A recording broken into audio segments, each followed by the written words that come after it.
Looks like our next timeline might be a little more aggro towards our main character.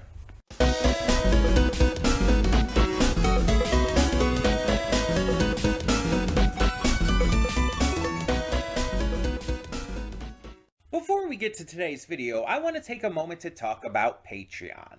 That's right, we are on Patreon now, and we have a bunch of tiers with a bunch of great rewards. You can subscribe and get things like early access to all reactions, depending on your tier, depends on which reactions you get early access to. You can vote on polls exclusive to patrons that will help determine future reaction series and more. You will get to just have various choices in terms of like getting to choose future reactions I react to, getting to choose first impressions I check out, all kinds of different rewards, and possibly more coming in the future. We're still new at this. We're still figuring things out. It's a process. It's a process. But we have multiple tiers, so whatever you would be able to donate, if you're able and willing to donate, is appreciated. It helps me out, it helps the channel out, it helps us grow. It's going to help just, standardly. It's just something new to check out. Plus, if you like getting the reactions early, that's also a plus. But it is optional. If you're unable to do it, that's completely fine. All reactions will come to YouTube just a little bit later, a week later or so. So, that all being said, thank you as always so much, and let's get on with today's video. With all of that being said, hey everyone, welcome to Princess Gay. I'm your host Connie, and today we are here with my blind reaction to Gnosia, episode 4. And I want to talk about something real quick, because I got a comment in the episode 2 upload that was put onto YouTube just recently. For those of you who are watching this, these pre-thoughts obviously are YouTube only. But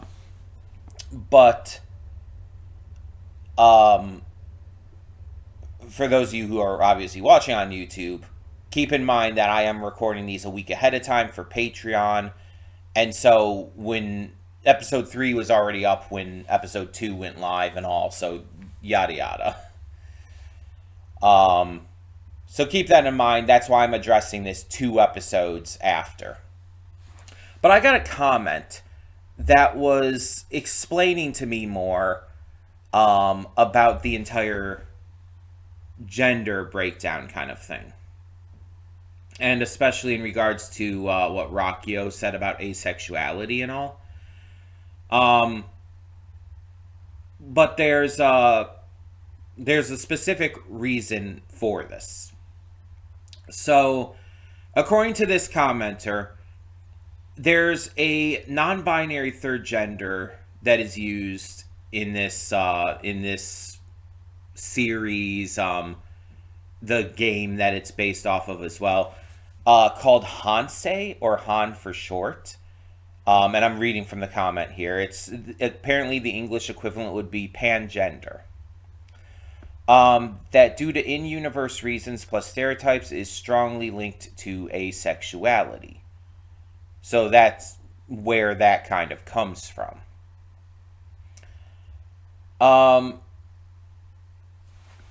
And so, according to what this person is saying, the developers have said in the universe, non-binary or Hansei dating is normal. But Setsu and probably also Rockio don't really have any experience with it because of them being young and not being from romantic cultures. And the anime subtitles, like apparently depending on languages and stuff, you like either picked like Han or non-binary, depending on the language. But except for the English subtitles. Apparently the English subtitles just didn't say anything about it. And while, of course, like, and plenty of other people, I'm sure, have picked up on it, and picked up on what's being said and what's being expressed here, it's like not using the terms, I guess, when it should be. and it can end up causing things to be a little confusing if you don't have any like context and whatnot. And the commenter also did specify that this isn't really spoilers. It was like talked about on the Japanese Gnosia Twitter account with like a little glossary post, so you just understand what some of these terms would mean and all. But yeah, it's like it's basically a very specific like form of non-binary third gender. Um, and it's an interesting view on things because saying like the English equivalent is like pangender. Pan would obviously mean all. Like pangender would imply that it's like the person kind of identifies as like just anything, any and all gender. Um, there's not really like a specificity, and a lot of people like I've known of in real life who would describe themselves as pangender would also like be fine with using any pronouns, though it seems like pretty much everyone in this is still using they them. And so again, I'm gonna go by that. I've also been assured, by the way, by another comment, I think it was another comment, but I was assured that it's okay if I mess up sometimes. It's clear that I'm trying, and that's my view on it too. But I still just tend to default to apologizing anyway.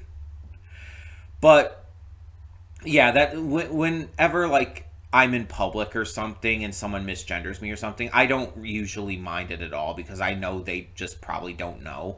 I don't like dress super feminine or anything. And honestly, like, how do you dress non-binary? So it's like I don't think people would typically know to refer to me with they them pronouns or anything like that, or call me like an NB or anything. But it's like they wouldn't use like she her pronouns for me a lot of times because they probably just don't realize. They have no way to realize. And so I don't really, because I dress pretty like casually most of the time. When I go out, I'm wearing jeans and a t-shirt. I'm not going to put it against anyone. I only really get upset if like people know that I'm you know, non-binary and female, and they intentionally misgender or even dead name me. That's when I get upset. But if it's either an accident or they don't know, it's like I don't care. I can't hold that against them. A lot of times people will just assume based on how I look because that's how they were raised, and that's a societal issue. I'm not going to blame people for specific people for what society has taught them. So yeah. But last time we got to meet some new characters and we got to see like the idea of adding in two more characters to the already existing lineup, and now there being two Gnosia. And I think I made the comparison to Ultimate Werewolf last time as well, which I've been making as a comparison. But like specifically how in that game you can have more than one werewolf. Sometimes you'll have two or three or four. It depends on how many players you have. And it's doing the same thing here. It's like they add in two more players, and so like you add in another werewolf because it's past a threshold for a certain amount of players. Because the thing is, if there's like so many players and only one werewolf, or in this case Gnosia, it becomes unbalanced. And the threat is basically no longer there. If there's only one, like, there's not going to be as big of an issue.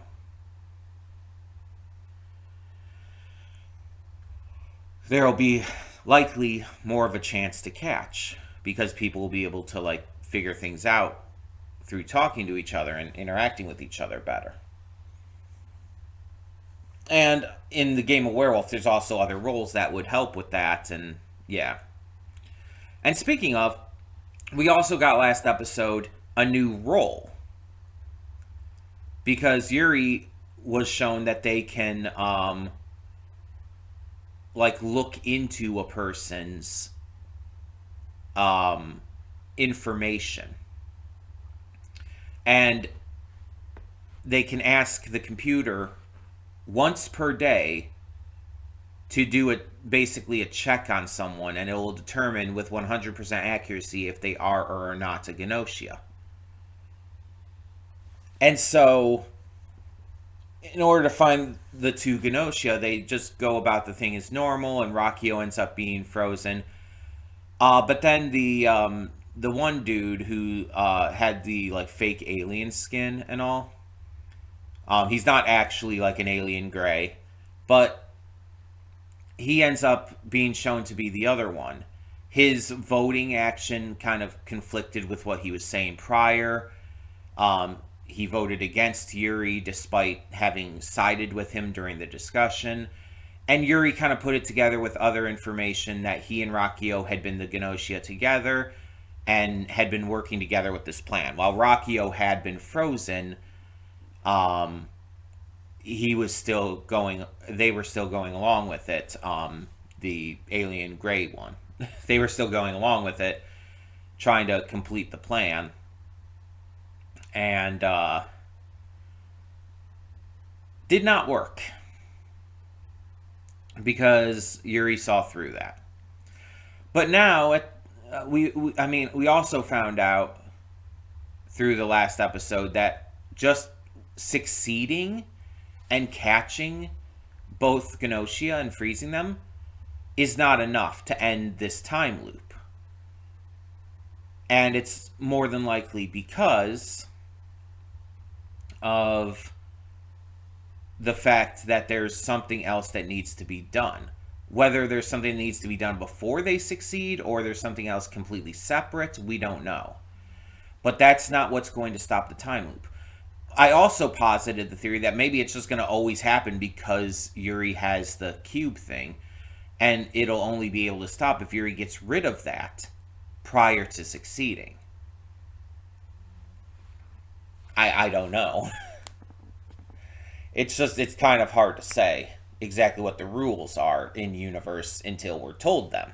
So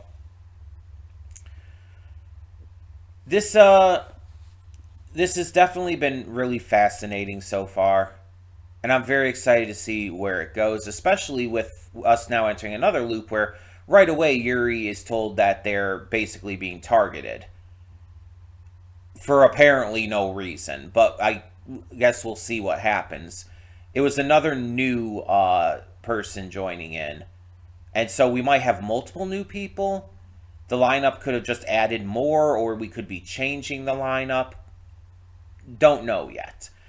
But I guess it is time to find out, so let us check this out and see what we have in store. Hold up just a sec. Before you click that link down in the description below to get to today's video, I want to remind you of all the awesome content we have both on this channel and the Princess of Gaming channel.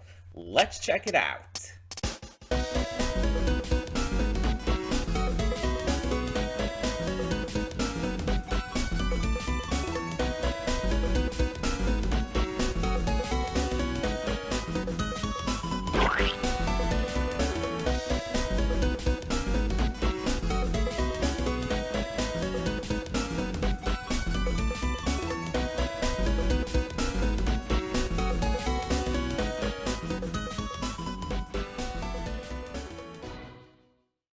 Welcome to the Afterthoughts. We'll begin with spoilers in 3, 2, 1, now.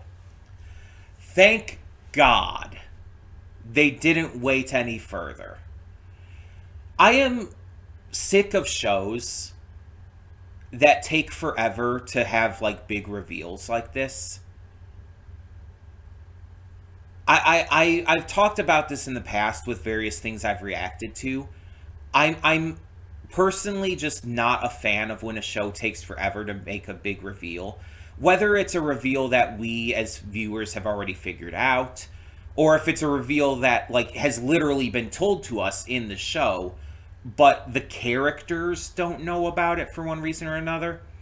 The thing I always tend to go back to with this is Little Witch Academia. For those of you who have seen it, you know, I'm sure what I'm talking about. For those of you who haven't, if you don't want to be spoiled, skip ahead a little bit. But this is, it's been years since that came out, so I feel comfortable sharing that. But in Little Witch Academia, it's revealed, like, almost right away that the teacher is, I'm trying to remember the names. Like, Jesus. The teacher is, like, the famous witch. I can't remember her name.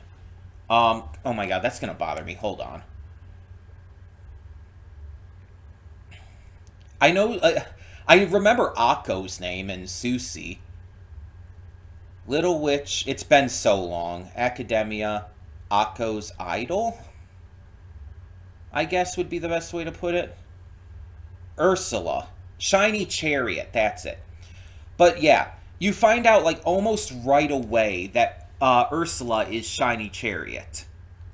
It's told to us as viewers like really quickly in the series.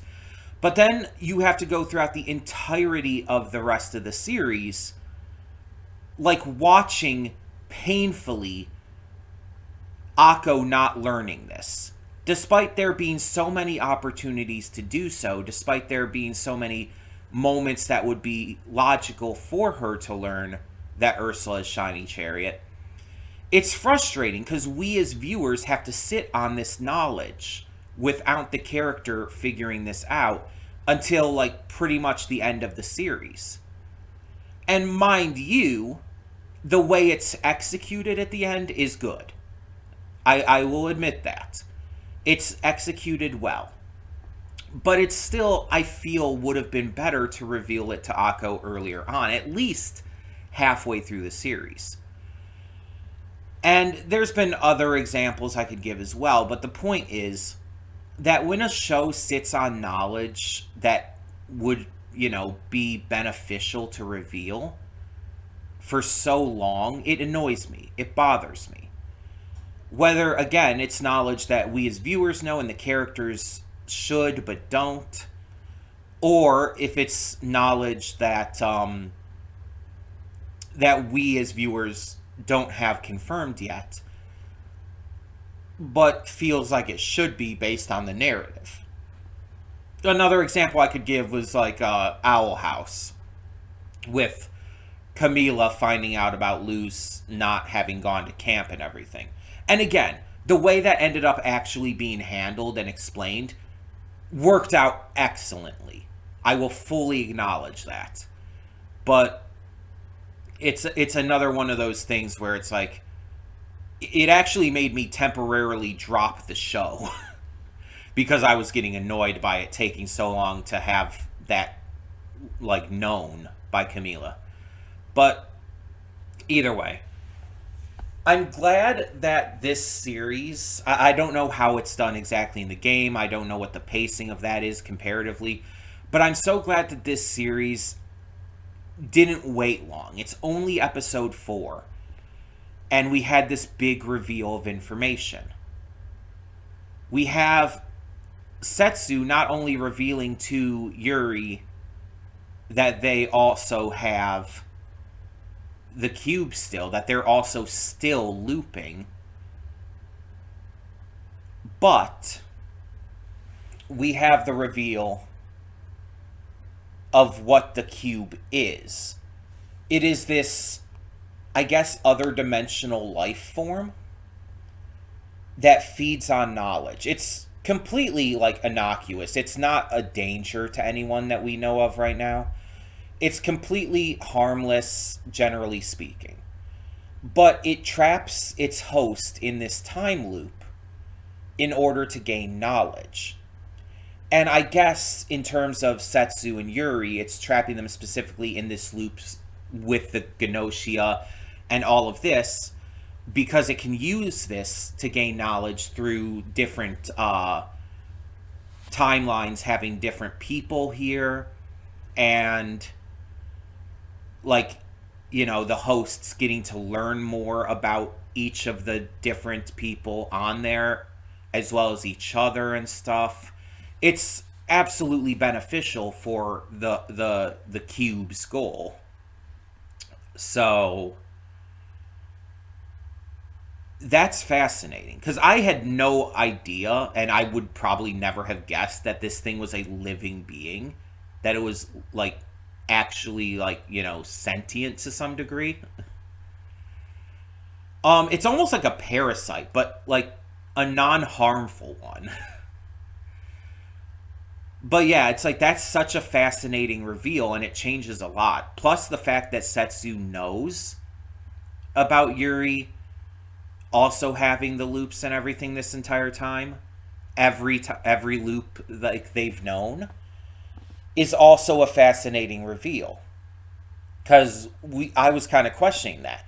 It's like, do they know, or because it looped back to the beginning, did they not give Yuri at that time? Would they not have given Yuri it? Is it like this entire kind of like timey-wimey bullshit thing? And it's just that they knew the entire time, because they're, many loops ahead, and they still have, I guess, a part of the being. I guess it like split into a couple parts through this. But yeah, that's just really fascinating.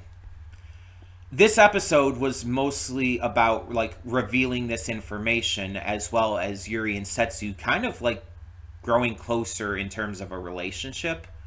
Not necessarily romantic or anything, but just like a general relationship.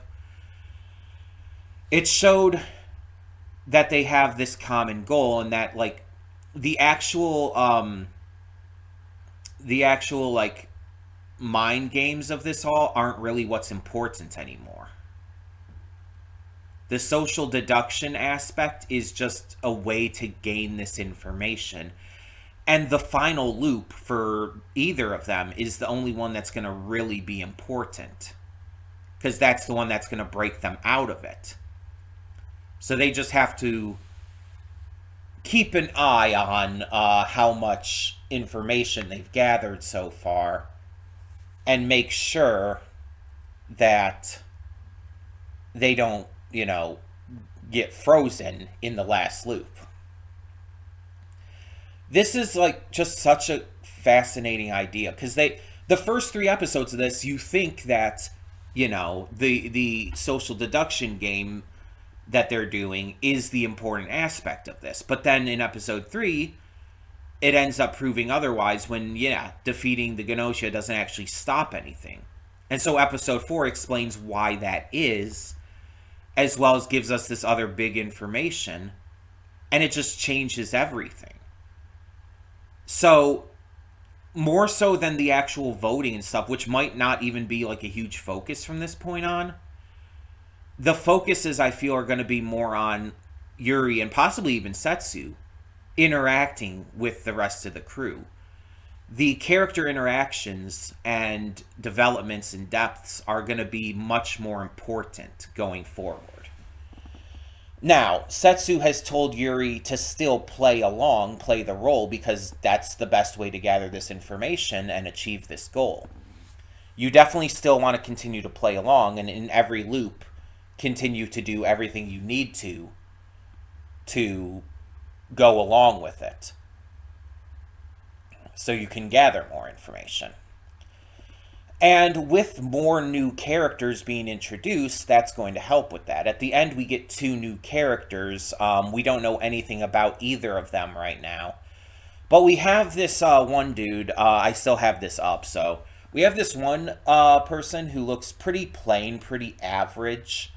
Just a normal looking person. They have a cat around their shoulder, which is like, okay, that's a little odd, but not really that weird, all things considered. They're wearing this like big, like puffy jacket and everything.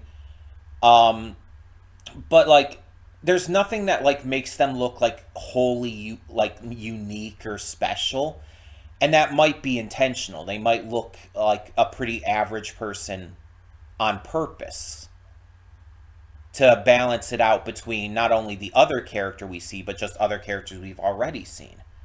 I like how there's some characters in this who do look like just kind of average, everyday people, and some characters who look very unique. And that goes into the other character we see here. They are tatted up, like heavy tattooing all over their arms and just pretty much everywhere on their body we can visibly see outside of their face. They have what looks like short to mid-length blonde hair, kind of a like dirty blonde, I would say. I don't know if the like ribbon or pom pom or whatever that is on the hair is like if they're holding that because their hands are behind their head, or if that is on their hair. I'm thinking it's on their hair because it looks like they have some decorations like hanging down on the sides, leaning over the shoulders as well. So I think they just have some hair designs. It also looks like their bangs are purple, unless that's also more like decor. And their outfit they're wearing is a very revealing top that we can see. It might be a one piece, but from what we can see, it's a top that like it doesn't show cleavage; it shows underboob, and a lot of it. It's very revealing, very like sensual. And we don't know if the character's personality is going to go along with that, but the designs are very interesting and definitely stand out. One of them for being super normal, and the other one for being very out there. Also, it kind of looks like the revealing one also has a little musculature on their arms, and that's, I don't know, that's kind of a bit of a turn on for me. um but yeah, it's a very interesting character design, and I'm very curious to learn about them next episode. Um, and we've seen obviously other character designs in the opening, though I don't remember all of them, and so I don't know how many characters we're going to get in total. I also don't know if this is going to be more than one season or not. I don't know how much material they have to work with completely, so I guess we'll see. But yeah, as always, no spoilers. Don't tell me anything to come because, yeah, with these revelations we got in this episode, there's a lot that can change, a lot that can be adjusted in how we view this series. And so I definitely don't want to know anything more until we go, further in and all. And we're able to learn that as we watch. But yeah, I'm really glad that they revealed this so quickly, and I'm glad that these revelations will very much have an impact on the series.